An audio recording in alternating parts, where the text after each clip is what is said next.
Bienvenue à tous. Merci de nous réserver l'accueil chez vous à travers le monde dans ces numéros spéciaux consacrés aux réserves stratégiques de la République démocratique du Congo.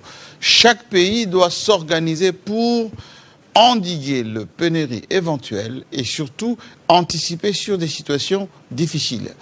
Un service créé il y a longtemps par Mzee Laurent Désiré Kabila. Aujourd'hui, les réserves stratégiques deviennent une question d'État, avec un peu plus d'organisation, plus de moyens, plus de structuration et surtout plus de stratégie. C'est pour cela que nous avons invité son coordonnateur, Serge Mulumba Kachi. Bienvenue, monsieur le coordonnateur, sur Télé 50. Merci. C'est un grand plaisir de vous accueillir ici.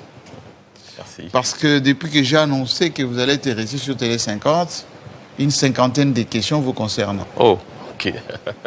D'un côté, on dit, est-ce que c'est le fils de Mulumba Kachi? C'est bien lui. Des deux, est-ce que c'est le service national ou les réserves stratégiques? Non. Deux services complètement différents. Vous allez bien? Oui, ça va très bien, merci. Installez-vous. Merci. Je suis content, je l'ai dit, mais surtout, c'est une première. Parce que quand on dit très souvent, voilà, les cabinets du président de la République ne communiquent pas, les gens ne viennent pas parler de ce qu'ils font, et pour preuve, vous êtes là. Oui, tout à fait. Vous êtes un service de la présidence de la République. Exactement. Et vous vous occupez d'un service stratégique. Voilà. Réserve stratégique. Général. Et puis c'est général. Oui, oui, tout à fait. Alors, avant qu'on puisse savoir de quoi il s'agit, j'aimerais bien savoir quelle est l'ambiance qui prévaut au cabinet lorsque des gens comme vous, on leur confie des missions aussi importantes. L'état d'esprit. C'est une grande responsabilité. Une très grande responsabilité. Et je pense que parfois on ne mesure pas assez l'ampleur parce qu'il s'agit des réserves, mais stratégiques. Et donc le mot stratégique a bien son sens. Et je pense qu'il faut beaucoup travailler et je suis confiant qu'on va atteindre les objectifs que le président nous a assignés.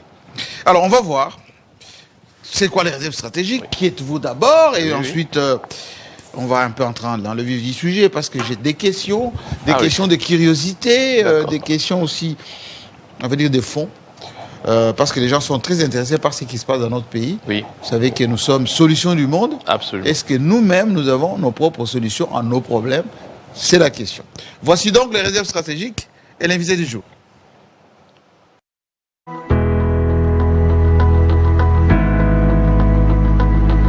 Comptable fiscal, fondateur et directeur général de Bio Agrobusiness, directeur administratif et financier des Pigma Group SARL, conseiller en charge de la modernisation et numérisation au ministère des Affaires étrangères, expert confirmé en matière de gestion des entreprises et des projets, disposant de compétences avérées dans la conception, la planification, le développement et la mise en œuvre des programmes d'entreprise et de projets.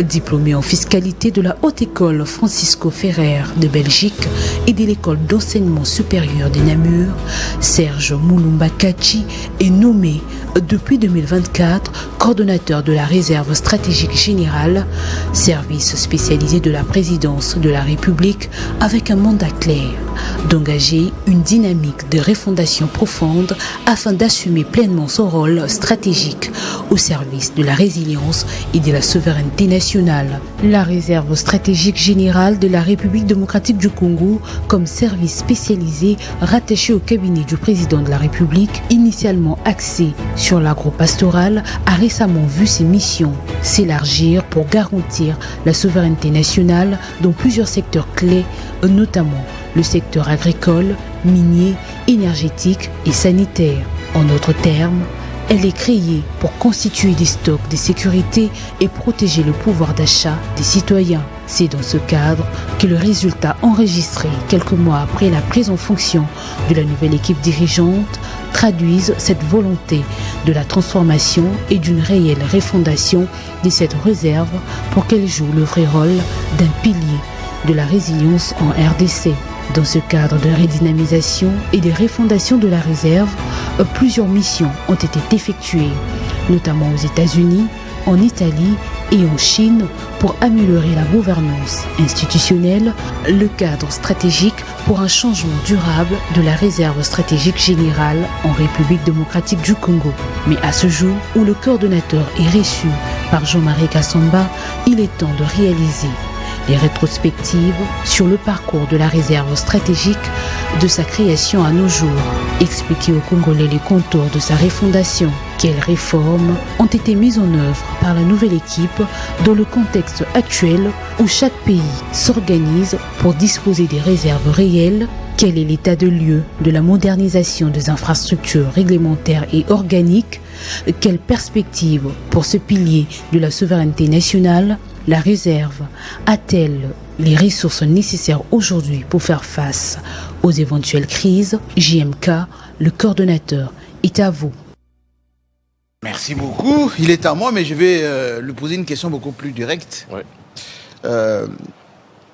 Comment vous êtes arrivé là? On a parlé tout à l'heure, vous êtes plutôt universitaire, formé en Belgique. C'est qu'on peut appeler les jeunes cadres, Oui. n'est-ce pas? Oui. Comment vous êtes arrivé là? Mais j'ai été formé en Belgique, mais je suis au Congo quand même depuis plusieurs années maintenant. Je suis rentré après mes études. Okay. Donc je suis rentré en 2007. Ah, 2007 déjà? Ah oui, depuis 2007. Et j'ai exercé plusieurs activités, plusieurs fonctions depuis que je suis rentré au Congo. Donc je suis plus congolais maintenant qu'ancien étudiant belge. Qui est diaspora donc? Ex-diaspora, oui. Ex-diaspora. Comme quoi, vous qui nous suivez, la diaspora ne donne pas que déjà un problème. Et pour preuve, il est là avec beaucoup plus de compétences. Alors, revenons sur les réserves stratégiques. C'est quoi réserve stratégique? Ça a été créé quand et pour quelles raisons? Alors peut-être rentrer un petit peu dans l'historique. Oui. La réserve stratégique, on peut dire, est un petit peu la sœur jumelle du service national. Okay. Parce que c'est à l'époque de Mouzé et Laurent Désiré Kabila. Il avait institué les deux services en même temps. D'une part, le service national et d'autre part, les réserves stratégiques. Parce que la conception était de permettre à la RDC d'être une nation totalement souveraine et résiliente. Donc il était question que les services nationaux produisent localement, en grande quantité, et la réserve stratégique stocke les produits issus donc des champs du service national. Et ce qui permettrait donc d'être autonome et totalement indépendant. Et puis alors, il y a eu des évolutions. Aujourd'hui, pour parler d'aujourd'hui, je pense que le service national a un petit peu pris de l'avance par rapport aux réserves stratégiques. Aujourd'hui, on parle beaucoup des services nationaux, voilà. Que je dirige le général Kassongo, oui. et avec beaucoup d'ailleurs de résultats. De résultats, c'est d'ailleurs l'occasion pour moi de le féliciter. Oui. Je pense qu'il a fait beaucoup de grandes choses et de grandes réalisations, et je pense que c'est un exemple à suivre. Maintenant, de l'autre côté, les réserves stratégiques sont un petit peu restées en arrière. Alors, et pour quelles raisons? Expliquons les choses le plus clairement possible. Pourquoi on parle moins des réserves stratégiques? On n'a pas assez de résultats pour les réserves stratégiques. Alors, je pense qu'il s'est posé un problème. Lorsque les réserves stratégiques ont été transformées, parce qu'au départ, c'était un service attaché au cabinet du président, à l'époque de Laurent Désiré Kabila, puis ça a été transformé en établissement public, avec un rôle un peu plus restreint et des marges de manœuvre assez faibles. Et pendant plusieurs années, ça a évolué comme ça. À l'avènement de son Excellence, Monsieur le Président de la République, Félix-Antoine Tshisekedi, en 2020, il a décidé de rattacher ce service à nouveau. De le ramener au cabinet. De le ramener au cabinet. Okay. Alors, pendant ces années, il y avait eu une faiblesse. Les textes ne permettaient pas à la réserve, pendant ce temps-là, de pouvoir travailler correctement pour accomplir les missions qui lui étaient dévolues. Et donc, à mon avis, lorsque nous sommes arrivés, le diagnostic qu'on a fait, les difficultés d'opération étaient liées au fait qu'il n'y avait pas un cadre juridique qui leur permettrait de travailler correctement. Donc les textes ne permettaient pas que les réserves soient beaucoup plus performantes. C'est notre diagnostic. Alors, notre diagnostic. Quand vous arrivez, oui. Qu'est-ce que vous avez constaté? Quand nous sommes arrivés, nous avons constaté qu'il y avait un vrai déficit en termes de textes, de cadre juridique, de cadre organique. Et nous avons donc procédé à une refondation de la réserve stratégique. Et le président de la République nous a donné un mandat ferme. C'est quoi ce mandat? Il est question de pouvoir d'abord, premièrement, accompagner la vision du chef de l'État. Okay. La promotion, le développement et la mise en œuvre de la vision du chef de l'État en matière de gestion et des stocks stratégiques, des produits dits stratégiques. Et donc, cette gestion-là et cette constitution est une vision claire du président de la République. Et donc maintenant, en tant que service attaché au cabinet, notre mission est de pouvoir faire en sorte que cette vision s'accomplisse. Dans un seul but, c'est de rendre la nation congolaise une nation totalement résiliente, souveraine. Ça veut dire être capable de s'en sortir toute seule. Et on y arrivera.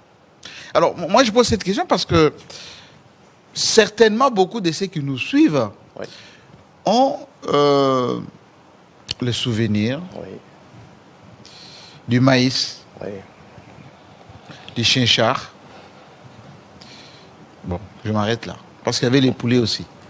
Qu'on devait aller chercher, je ne sais pas moi, en Afrique du Sud. Voilà. Vital Kamerhe, à son temps, avait fait toute une délégation pour aller chercher tout ceci. Alors que nous avons chez nous des plaines de terres arables, comme on dit, terres arables. On a des rivières, on a des lacs, etc.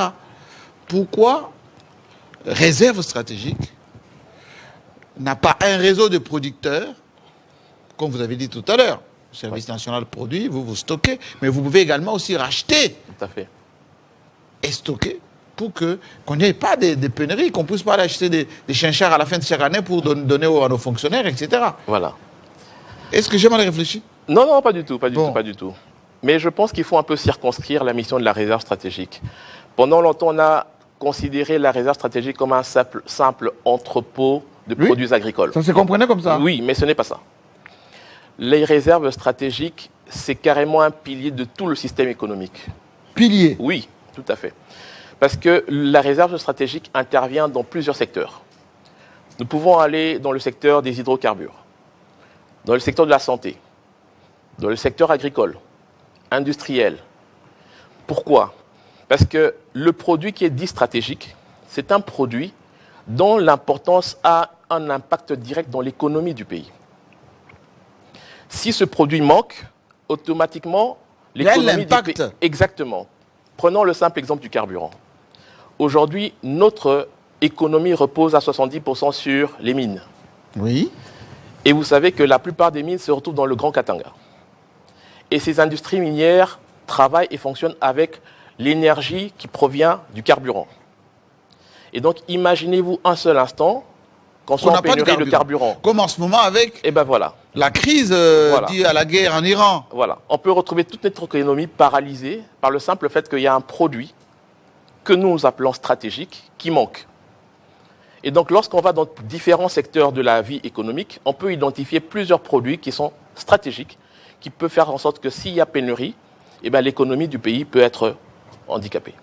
Mais tout ceci pose problème de planification. Pose un problème au niveau du gouvernement d'anticiper sur des postes stratégiques, des choses stratégiques. Vous avez parlé du carburant, mais on peut parler aussi de l'eau. Si on ne produit pas de l'eau, la population peut mourir. De beaucoup de maladies, etc. L'électricité. Oui. Est-ce que chez vous, vous avez des cellules de planification qui travaillent en synergie avec les ministères sectoriels? Absolument. C'est le cas actuellement. Parce qu'il faut savoir que le président de la République, le chef de l'État, a eu une vision très claire sur les réserves stratégiques. Lorsque nous sommes arrivés, nous avons fait un premier diagnostic. Le premier diagnostic, c'était concernant d'abord la structure en elle-même. Le cadre organique, le cadre juridique, le cadre opérationnel. Et puis nous avons fait un deuxième diagnostic qui était sur le capital humain. Nous avons passé en revue tout le personnel qu'il y avait. Nous avons fait des tests, nous avons refait des tests pour réévaluer le personnel, pouvoir les affecter afin qu'ils soient efficients. Qui travaille? Bon, arrêtez-vous un peu là. Qui travaille aux réserves stratégiques? Il y en a plusieurs, des Congolais, uniquement que des Congolais. D'accord, mais dans quelle discipline? D'abord, premièrement, il y a d'abord ce qu'on appelle, dans l'organisation de la réserve stratégique, nous avons ce qu'on appelle le comité de pilotage. Et le comité de pilotage, c'est un peu comme l'organe qui donne les grandes orientations, qui prend les décisions et qui oriente. Et cet organe, le comité de pilotage, est dirigé par le président de la République lui-même. Lui-même? Oui, tout à fait lui-même. OK. Et dans ce comité de pilotage, nous avons également donc d'une part la coordination qui est composée de 4 coordonnateurs, un coordonnateur principal et 3 coordonnateurs adjoints. Et puis, dans cette même commission, ce comité de pilotage, nous avons les représentants du cabinet du chef de l'État, des représentants de la primature et les représentants des différents ministères sectoriels qui sont concernés par les produits stratégiques. Qui viennent souvent dans des réunions régulièrement ou vous travaillez en synergie avec eux? On travaille en synergie et lorsque le chef de l'État convoque une réunion de comité de pilotage, oui, ils sont conviés et c'est ensemble qu'on prend les décisions. Donc il y a une collaboration entre la réserve stratégique et les ministères sectoriels. Alors, à part le comité de pilotage, en dessous? En dessous, il y a la coordination, bien entendu. La coordination, donc, je l'ai dit, elle est composée d'un coordonnateur et de 3 coordonnateurs adjoints. Nous avons un coordonnateur adjoint en charge des questions administratives et financières. Nous avons un deuxième coordonnateur en charge des questions techniques. Et puis, nous avons un troisième coordonnateur en charge des questions opérationnelles. En dessous des coordonnateurs adjoints, nous avons maintenant des directeurs. Nous avons des directeurs chargés des finances, directeurs chargés de l'administration et des ressources humaines, une direction chargée de ce qu'on appelle la conformité, ça veut dire toute la partie juridique et du contrôle interne, et puis une direction chargée des opérations, et une autre direction, donc ce que vous venez de demander, oui, concernant les projets. Donc on a une direction qui concerne les projets, qui conçoit les projets, qui fait une veille stratégique, qui s'assure que tout ce qui est analysé, orienté, étudié par la réserve stratégique, a bien un objectif de pouvoir réussir. Je m'arrête un tout petit peu sur veille stratégique. Oui. Parce que tous les pays, oui, fonctionnent avec la veille stratégique. Absolument. Et nous, Congolais, on a la faiblesse, excusez-moi du peu, de vivre au jour le jour. Absolument. Est-ce que vous allez compenser ça? Oui, oui. Et je peux vous garantir que les personnels qui sont dans ce département sont qualifiés. Donc, nous avons mis en place cette direction avec des objectifs bien spécifiques. La conception des projets, la veille stratégique. Ça veut dire la force de la réserve stratégique, c'est l'anticipation. Nous devons être capables d'anticiper. Je vais vous donner un exemple. Nous sommes dernièrement allés au Zimbabwe. Au Zimbabwe, nous avons rencontré donc l'institution sœur des réserves stratégiques du Zimbabwe, qui nous ont expliqué comment est-ce qu'ils ont pu faire économiser à l'État près de 60 millions de dollars. 60 millions? Oui, 60 millions de dollars. Comment ça s'est fait? Grâce à la veille stratégique, ils se sont rendus compte, d'après certaines études, qu'il allait avoir une sécheresse dans toute la partie est de l'Afrique. Et ils ont alerté l'État. Ce qui fait que les réserves stratégiques ont anticipé les achats des produits importants qu'ils ont stockés. Ok. Au moment où il y avait une pénurie dans toute la partie est de l'Afrique, eux, ils avaient leur stock. Et quand tout le monde a commencé à se précipiter lorsque la sécheresse est arrivée, qu'il y avait un manque, bien sûr, le prix est passé de 300 $ à 500 $ la tonne. Et lorsqu'ils ont vu ce qu'ils auraient dû acheter s'ils avaient attendu, et ce qu'ils avaient pu économiser parce qu'ils avaient pu anticiper les achats, ça faisait une économie de 60 millions de dollars. 60 millions de dollars. Ça, c'est grâce à la veille stratégique. De faire ça? Je pense que notre équipe, elle est capable. Aujourd'hui, nous avons mis en place des équipes qui sont compétentes et qui vont pouvoir arriver à travailler pour anticiper les pénuries et les crises futures. Alors, moi, je ne trahis aucun secret. Oui. Réserve stratégique d'il y a 3 ans, oui, d'il y a 4 ans. Excusez-moi. Oui. C'était un peu poussiéreux. Ça manquait de moyens. C'est vous qui le dites. Oui, mais moi, je suis journaliste, donc je me renseigne. Oui, d'accord. Ou je suis passé un peu par là pour voir comment ça fonctionnait. Comment voulez-vous que les gens qui sont, excusez-moi peu, mal payés, mal équipés, pas bien installés, ils peuvent anticiper pour un grand pays comme le nôtre et faire des choses aussi grandioses comme c'est vrai d'expliquer? Alors, ça fait partie des diagnostics que nous avons en effet réalisés lorsque nous sommes arrivés. Nous avons fait une évaluation du personnel. Mais nous avons aussi regardé le niveau des rémunérations du personnel. Et grâce à la volonté du chef de l'État, le personnel de la réserve stratégique, en moins d'une année, a eu son salaire triplé. Parce que je sais que vous êtes là il y a moins de 2 ans. Non, je suis là il y a à peine une année. Une année seulement? Oui, tout à fait. J'ai pris mes fonctions le 30 décembre 2024. Alors, lorsque nous avons fait ces diagnostics, nous avons expliqué au chef de l'État que nous ne pouvons pas travailler dans une institution comme celle-là, avec du personnel qui n'est pas bien payé. Et donc le chef de l'État a bien entendu suivi notre requête et a instruit, et le directeur de cabinet a bien entendu signé pour que la grille barémique soit appliquée aux agents de la réserve stratégique. Ce qui fait qu'on s'est retrouvé avec les agents qui ont eu leur salaire multiplié par 3. Par 3? Oui, par 3. À la présidence de la République? Bien sûr. Pour un travail conséquent. Hein. Vous voyez ce que je vous ai toujours dit, quand il y a la volonté, l'organisation, oui, on y arrive. Parce que moi, j'ai fait une petite visite chez vous il y a à peine 2 jours. Oui. j'ai constaté que la structuration tient la route, les installations, les personnels à les sourire, jusqu'aux policiers. Ah oui, jusqu'aux policiers, bien entendu. Ils sont là Mais pour... ça c'est dû à quoi essentiellement? Parce que je peux citer 2 ou 3 services comme ça. J'ai vu ça chez vous, j'ai vu l'IGF, Oui. à l'époque à Linguette, etc. Mais il y a d'autres services qui boitent un peu, enfin, dans lesquels on ne sent pas la volonté de structuration, etc. C'est dû aux personnes, leadership de ce qu'on nomme, ou on manque de volonté? Alors, je ne m'avancerai pas jusque-là, mais ce que C'est je juste dirais... une appréciation oui, personnelle, bien sûr. hein. Non, tout à fait, vous avez raison de poser la question. Oui. Mais je me limiterai à ce que je sais, en ce qui concerne la réserve stratégique. Je pense qu'on a essayé d'appréhender et de comprendre ce qu'est la réserve stratégique. Alors, pour mieux l'expliquer, nous nous sommes renseignés et nous nous sommes informés pour voir ce qui se passe chez les meilleurs en termes de réserve stratégique. Okay. Et je vais vous donner 2 exemples. Le premier exemple, c'est l'exemple des États-Unis. Oui, je vous ai vu tout à l'heure. On peut mettre des images des États-Unis pour que vous m'expliquiez un peu qu'est-ce que vous avez constaté là-bas. Oui. Je vais expliquer. Allez-y. On est en 1974 pour ceux qui sont belges. Il y a eu une crise du pétrole que nous connaissons tous. Et les États-Unis se sont sentis vulnérables parce qu'ils se sont rendus compte, en effet, qu'ils étaient arrivés à un moment donné où ils n'avaient pas... Alors, ça, c'est aux États-Unis. Non, ça, c'est notre vision. C'est là où nous allons arriver. Voilà. Aux États-Unis, c'est là. Aux États-Unis, voilà, c'est là. Et donc, l'exemple des États-Unis, en 1974, lorsqu'ils se sont sentis vulnérables, ils ont décidé de constituer leur réserve stratégique. Pour l'investissement de départ, les États-Unis ont mis 25 milliards de dollars pour construire les investissements des réserves stratégiques en matière de pétrole. Combien vous avez mis? 25 milliards de dollars pour la constitution des infrastructures. Alors, la capacité à atteindre était de 719 millions de barils. 700 millions de barils. Oui. Qu'il fallait entasser. Qu'il fallait, bien entendu, stocker. C'est pour vous donner l'importance d'une réserve stratégique. Je m'en vais vous donner un exemple maintenant en France. Les États-Unis, c'est le modèle de la réserve stratégique en matière de pétrole. Mais en France, ce sont les céréales. En termes de céréales, la France a une couverture de presque 6 mois. Donc aujourd'hui, si les frontières sont fermées, ils peuvent tenir 6 mois avec leurs propres réserves stratégiques. Et à titre indicatif, la France met près de 500 à 800 millions d'euros pour l'entretien, les frais administratifs et la rotation de leur stock de céréales.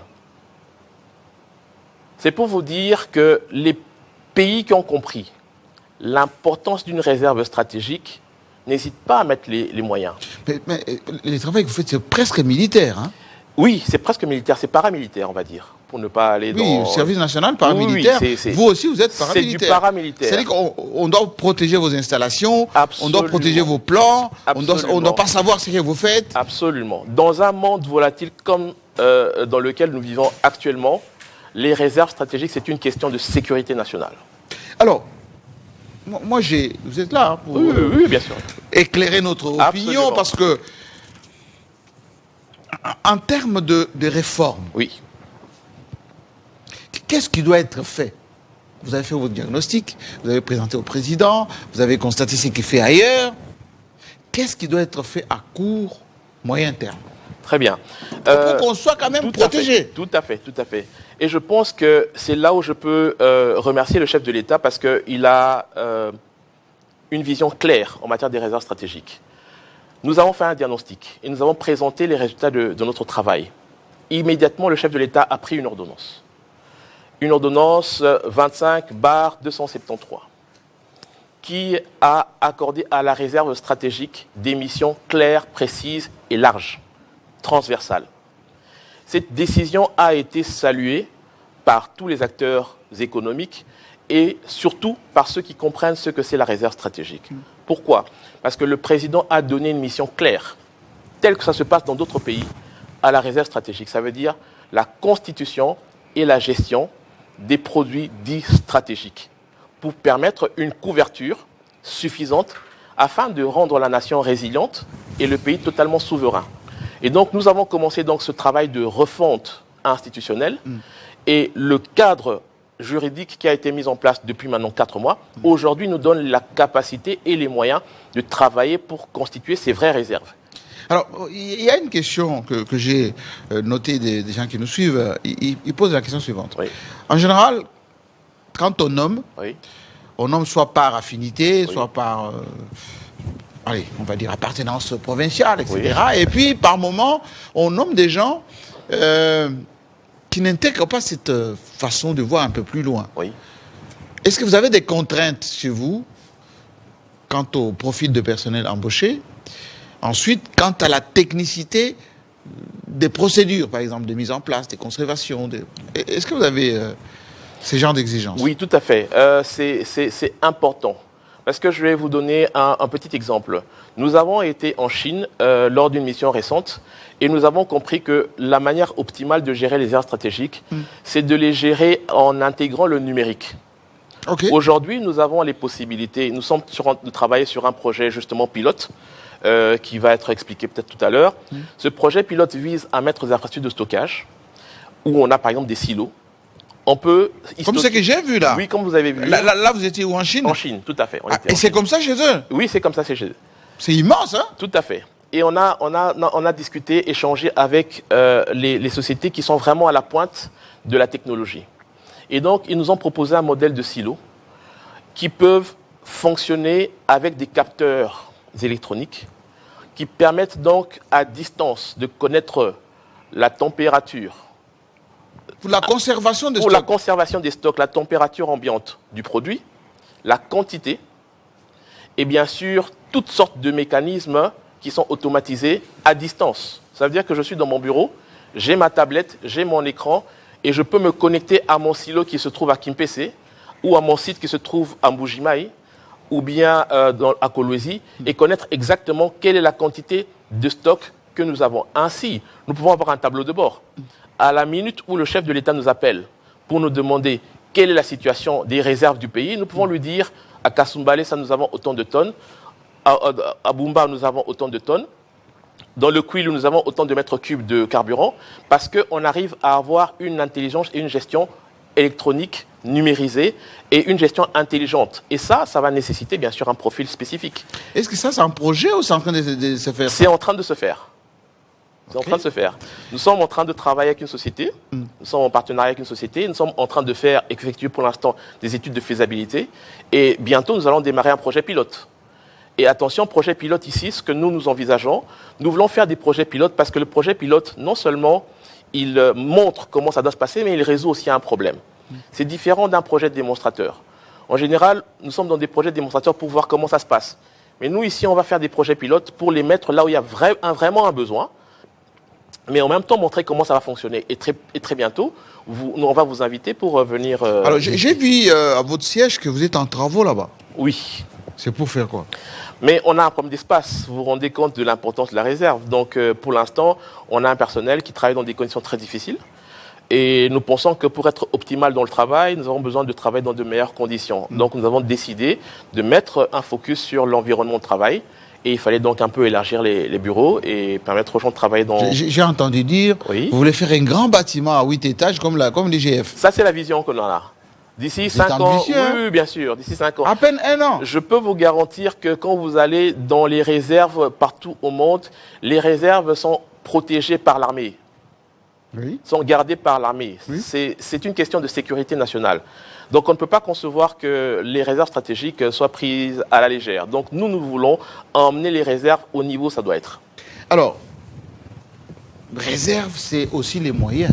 Oui, bien sûr. Le budget national. Absolument. Comment vous allez faire? Nous travaillons. Est-ce que c'est intégré dans notre budget? Oui, c'est intégré. Je veux dire, on y va progressivement. Je pense que le budget est en train de progressivement monter en ce qui concerne les allocations qui viennent du gouvernement. Mais à côté de cela, nous avons également des partenariats avec les différents partenaires technico-financiers. Et nous avons aussi des partenariats avec des privés, bien entendu, parce que... Qui vous apportent des concours? Oui, bien sûr. On peut envisager de travailler avec des privés. Donc, les réserves stratégiques peuvent permettre qu'on ait nos propres infrastructures ou alors garder les produits, mais dans les infrastructures de certains privés. Oui, d'accord. l'action. Mais est-ce que vous allez faire seulement à Kinshasa ou vous allez... Non. C'est 26 provinces, la RDC? Bien sûr, à vocation nationale. Et donc, on va aller sur toutes les provinces. À l'instar du PDL 145 territoires, Oui. nous allons tâcher d'aller mettre des infrastructures de stockage dans chaque territoire pour que chaque territoire soit autonome. Mais le problème aussi, c'est les infrastructures. Oui. On conserve les produits quand il y a l'électricité. Oui.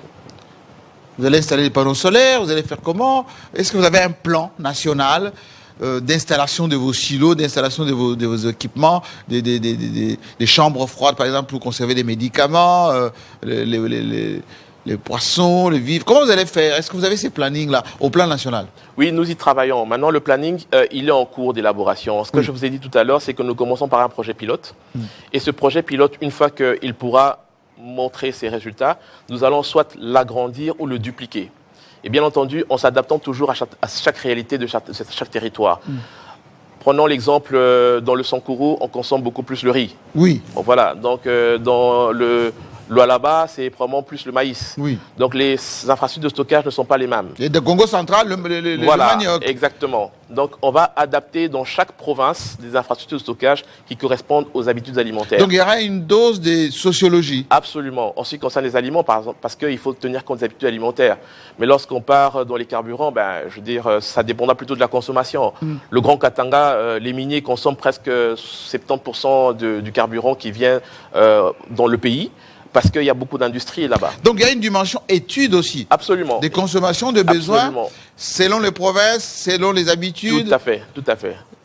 Alors, maintenant, on a parlé du budget, mais surtout par rapport à la crise actuelle. Oui. Est-ce qu'on a anticipé? Parce que là, vous faites une sortie qui à la fois va alerter les gens. Ah, on a aussi la réserve stratégique. Ça veut dire que si jamais il n'y a pas Dubaï, il n'y a pas la Chine, on peut survivre. Est-ce que vous avez anticipé sur ça? Bon, allons-y. Mollo, comme on dit. Comme on dit. Bon. Il y a une crise. Ne comptez pas trop sur eux pour le moment. Voilà, merci. Il y a une crise aujourd'hui, il y en aura une autre demain, et dans 3-4 ans, il y en aura. Donc, Oui. nous, on se prépare pour les futures crises, parce qu'on vient d'arriver, d'accord? Et non seulement. Oui, c'est... Mais j'ai vu quand même que vous êtes bien structuré. Hein? Oui, on essaye. Il y a de la volonté. Et pourquoi vous venez Absolument. présenter tout ceci ici? Ça veut dire que vous n'êtes pas comme les autres qui se cachent. Voilà. Je ne vous cite pas, mais on en connaît beaucoup. On les nomme, on ne sait pas ce qu'ils font, et puis on entend seulement, ah, il a détourné, et puis on l'a chassé. Non, on essaie. Vous, c'est pas comme ça. Non, on essaie d'être, voilà, à la taille. Orthodoxe. Voilà, orthodoxe, et puis, je veux dire, répondre aux attentes que le président, bien entendu, a envers nous. Alors, ce que je pourrais dire, c'est... Par rapport aux crises, hein? Oui, par rapport aux crises. Je veux dire, il y a une crise actuelle, et on le sait. Mais je veux dire, il faut y aller progressivement. Nous mettons en place les bases, et nous pensons que c'est pour être capable vraiment de faire face aux futures crises qui pourraient advenir demain après-demain. Parce que même aujourd'hui, on avait les infrastructures de stockage, mais il faut une production locale qui va quand même permettre... J'allais poser cette question. Tout à fait. Parce qu'il faut un réseau de ceux qui vous approvisionnent. Exactement. Vous pouvez avoir des producteurs locaux. Oui, bien sûr. Vous pouvez avoir des importateurs aussi, enfin, ceux qui peuvent vous approvisionner de l'extérieur. Bien sûr. Ça fait partie de nos projets. Et d'ailleurs, nous avons conçu, en interne, d'ailleurs, pour vous parler du département qui conçoit les projets chez nous, nous avons conçu un projet qui est très intéressant. C'est lequel? Il s'appelle Projet intégré de financiarisation agricole. En termes clairs, les réserves stratégiques viennent avec leurs infrastructures de stockage en milieu rural. Okay. Là où il y a une production agricole, on s'y installe. Et alors, bien entendu, peut-être pour les premières consommations, on va importer des produits que l'on va stocker dans nos infrastructures. Mais après, ça doit être utilisé parce que ce sont des produits périssables, il faut faire une rotation. Oui. Mais le re-remplissage doit être absolument fait par la production locale. Et donc, nous allons accompagner les producteurs locaux. Vous allez encourager la production locale. Absolument, pour remplir à nouveau. C'est une économie qui va tourner. Mais bien sûr, absolument. Parce que l'objectif, c'est d'inverser la tendance. La dépendance qu'on a par rapport aux importations, il faut complètement changer cette tendance. Et donc, nous allons aller progressivement. Pendant qu'on va commencer à augmenter la production locale, on va baisser les importations. Et c'est comme ça que alors, les réserves stratégiques vont se poser comme un catalyseur dans un milieu rural pour apporter la solution. Parce que vous pouvez vous ne pouvez pas vous imaginer les pertes post-récolte que nous avons au niveau des communautés rurales. Ah oui? Oui, oui, oui. Ils arrivent à presque 40% de pertes post-récolte seulement. Ils produisent, ils ne peuvent pas écouler. Ils ne peuvent pas écouler et ça pourrit parfois dans les champs. Pour quelle raison? Si une communauté, prenons l'exemple du sud Ubangui, Oui. il y a une communauté qui est réunie avec près de 10 000 paysans qui produisent du maïs. Ils n'ont pas d'infrastructure de stockage. Qu'est-ce qui se passe?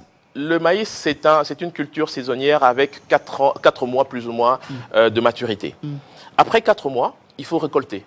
Et lorsqu'on veut récolter le maïs 4 mois, il faut le vendre. Mais si on n'a pas d'infrastructure de stockage, on ne sait pas le garder. Ça veut dire qu'on le vend très rapidement.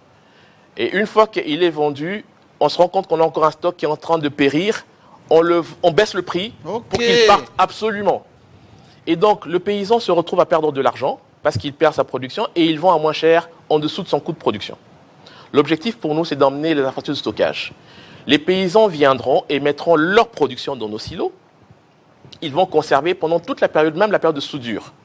Ça veut dire qu'ils n'auront pas la pression de vendre leurs produits immédiatement. Comme ça se fait en Côte d'Ivoire. Voilà, ils vont avec lisser. Les caoutchoucs. Exactement. Avec les cacao. Tout à fait. Et ils pourront lisser maintenant, durant toute l'année, leur production et garder. Et ça peut même aller plus loin. Ça veut dire que si aujourd'hui, on arrive à garantir la sécurité de ce maïs ou certifier la qualité de ce maïs, ça veut dire qu'on peut remettre un certificat à ce producteur local. Il peut aller à une banque pour dire, ben tiens, moi j'ai 10 000 tonnes qui sont conservées à la réserve stratégique. Voilà mon certificat qui atteste que mon maïs est bon. Je vous le donne en garantie. Alors là, la banque sera intéressée de prêter aux producteurs agricoles. D'où la question qui est revenue quasiment 10 fois. Oui. Qui finance tout ça?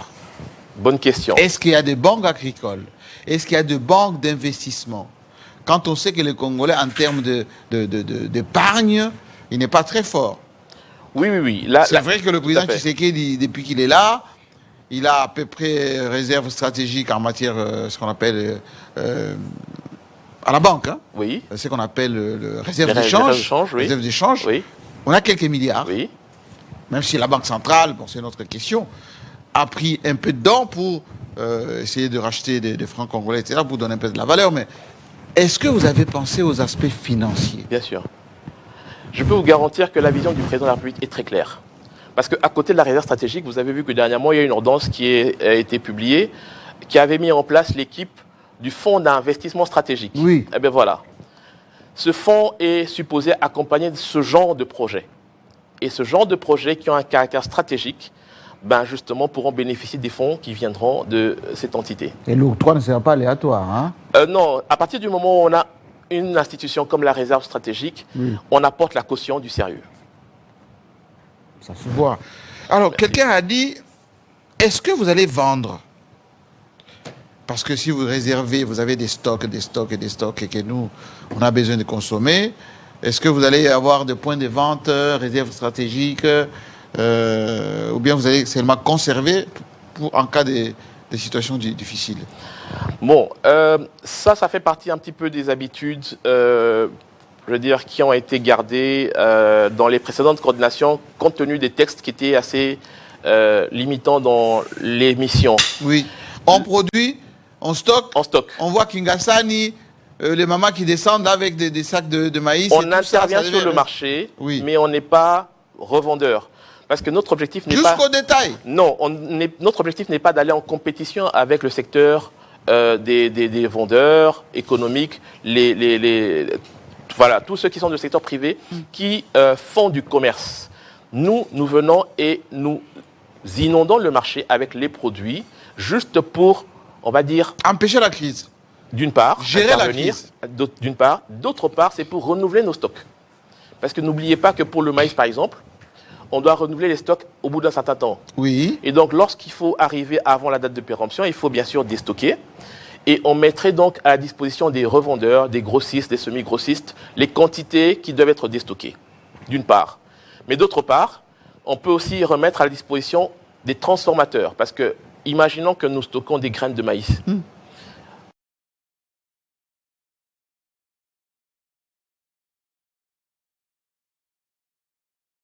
Et c'est dans la transformation. Et donc, si nous avons M. Kassamba qui décide d'ouvrir une minoterie à côté de nos infrastructures de stockage... Je peux me recycler, ne vous inquiétez pas. Bien sûr, vous pouvez profiter d'un prix compétitif pour avoir les graines, les transformer dans votre minoterie, et c'est vous qui allez vendre au prix du marché. C'est ça.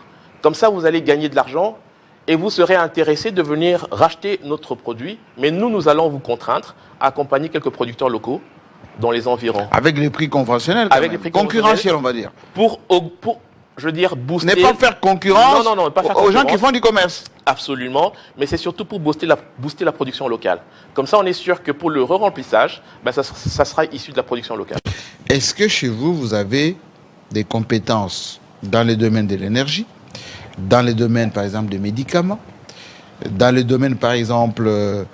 Bon, on parlait des produits agricoles, mais des vrais agronomes, des gens qui maîtrisent bien un peu la spécificité des produits, etc. Ou vous allez mettre des gnosologues. Des gnosologues, non. Oui.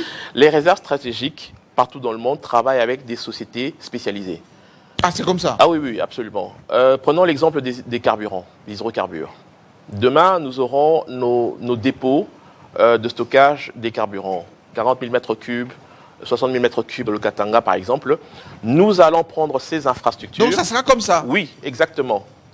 Et nous allons les mettre à la disposition sous forme d'un contrat de régie intéressé auprès d'une société qui est spécialisée dans la gestion de carburant. Exemple, le CEP Congo. Absolument. Mais ça, c'est notre carré. Exactement. Réserve stratégique. Exactement. Vous n'y touchez pas. Nous, on n'y touche pas. Donc, ça veut dire que nous avons des capacités de 60 000 mètres cubes, par exemple, de carburant. Oui. Mais les réserves stratégiques disent, nous, il nous faut garder, pour des raisons stratégiques, 40 000 mètres cubes. Il y a les 20 qui peuvent être, je veux dire, en rotation, en trading, mais c'est une société spécialisée.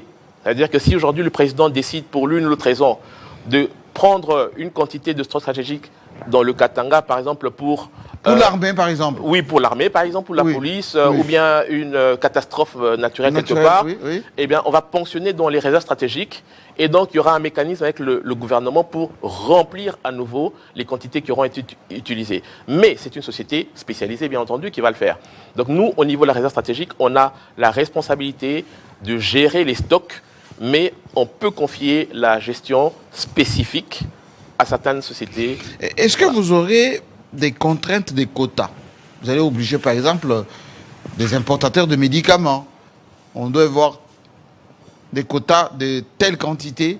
Vous savez que quand il y a eu Covid ici, on a souffert pour les masques. Oui, bien sûr. Est-ce que vous allez voir cette politique-là? Quotas par secteur, par domaine, par spécificité? Alors ça, ce sont des décisions que je ne peux pas aujourd'hui m'avancer à dire parce que ce sont des décisions qui sont prises dans le cadre du comité de pilotage. Ou réquisitionner quasiment, voilà, par exemple, par secteur. Exactement. Lorsqu'une question se pose, le chef de l'État convoque la coordination et les différents ministres sectoriels. Ensemble, nous analysons la question pour voir quelles sont les quantités qui peuvent être réquisitionnées et pour quelles raisons et pour combien de temps. C'est dans ce cadre-là que certaines décisions peuvent se prendre, mais on peut bien envisager, bien entendu, que certaines quantités soient réquisitionnées pour des besoins de souveraineté nationale. Bon, c'est vrai qu'après cette émission, vous êtes connu maintenant. Tout le monde vous connaît maintenant. On a mis la tête maintenant sur réserve stratégique. Oui, ça veut dire qu'en cas de problème, surtout les gens d'Internet, ils vont sortir votre tête. Ah, oui. Trouvez-nous la solution au problème. D'accord. On a des catastrophes, on a de pénuries, on va seulement sortir votre tête. Tout à fait. Coordonnateur, trouvez-nous une solution. Oui. D'une manière froide. Oui. Quelle est votre ambition aujourd'hui? De faire des réserves stratégiques quoi pour la RDC? De faire des réserves stratégiques un pilier de l'économie nationale. Ça veut dire que nous devons être capables d'avoir suffisamment de réserves pour être autonomes, résilients et souverains. Parce que certains pays, je donne l'exemple de la Russie, ont réussi à tenir malgré les embargos, les sanctions. On vient de le voir. Bien sûr. Parce qu'ils ont été résilients et ils ont mis en application ces principes de réserve stratégique. Quand vous allez en Russie, vous n'allez pas voir les réserves. Vous allez les voir dans vous ne les voyez pas? Non, vous ne les voyez pas. Vous allez dans des entrepôts presque qui ne disent rien, mais il y a des tonnes et des tonnes et des tonnes de réserves dans tous les produits possibles. Et donc, ils sont arrivés à faire de ce pays une nation résiliente. Et ça, c'est la vision du chef de l'État. Il veut vraiment faire du Congo, de la RDC, une nation véritablement résiliente. Ça veut dire qu'on a tout. Et vous le savez, depuis plusieurs années, on est potentiellement riche. Maintenant, il faut transformer cette richesse. Il faut la mettre en œuvre dans différents projets pour qu'on soit capable. Est-ce que ça, vous le de tout sentez dans le consommer. chef des équipes que vous pilotez? Je pense qu'on a impulsé, je veux dire, cette pensée, cette mentalité. Je pense qu'aujourd'hui, je suis rassuré avec les collaborateurs que j'ai autour de moi parce qu'ils comprennent tout doucement la vision dans laquelle on est en train d'aller. Et je pense que je suis confortable, je suis confiant. La RDC, c'est, allez, 180 millions d'habitants, 200 presque. Oui, presque. C'est quoi nos besoins? De Les besoins sont stockage, de réserves stratégiques. Les besoins sont énormes. Et on Non, mais je veux dire, au niveau du budget, qu'est-ce qu'on peut dire à Mouzoutou, par exemple, s'il reste encore, hein, au prochain gouvernement? Je sais pas. C'est quoi les minimums qu'on doit attribuer aux réserves stratégiques, en termes de dollars, par exemple? Nous sommes en train d'y aller progressivement. Les États-Unis, vous avez dit pour le pétrole, c'était combien? 719 millions de barils Bon, on n'est pas de là. réserves. Donc, n'est pas là-bas. je veux dire, c'est une autre catégorie. Nous ça. sommes avec nos 16 milliards. 6 sur 16 milliards, on peut mettre combien? 1 Non, milliard, 2 milliards? on ne peut pas encore aller sur ce genre de... Parce que nous sommes en train de faire des études. Vous savez, on est en train de faire des études avec des partenaires qualifiés Oui. pour nous aider à évaluer le besoin. Et vous savez, ça va s'évaluer, mais ça ne pourra pas, on va dire, se projeter dans le budget immédiatement parce que les besoins sont énormes. Par exemple, dans l'espace Kasaï, nous avons une crise aiguë Du maïs? de maïs. On par est sur un exemple. bougement là. Tout à fait. Oui. Et donc, il faut d'abord réussir à pouvoir nourrir cette population avant de penser à faire des réserves. Mais attention, ça ne veut pas dire parce qu'on n'a pas assez qu'on ne doit pas faire des réserves. Oui, Moi, je compare souvent les réserves stratégiques à un compte d'épargne. oui. Si je prends le compte d'épargne, je vous dis, Monsieur Kassamba, est-ce que vous pouvez me donner le montant que vous avez dans votre compte d'épargne? Vous n'allez pas me le donner.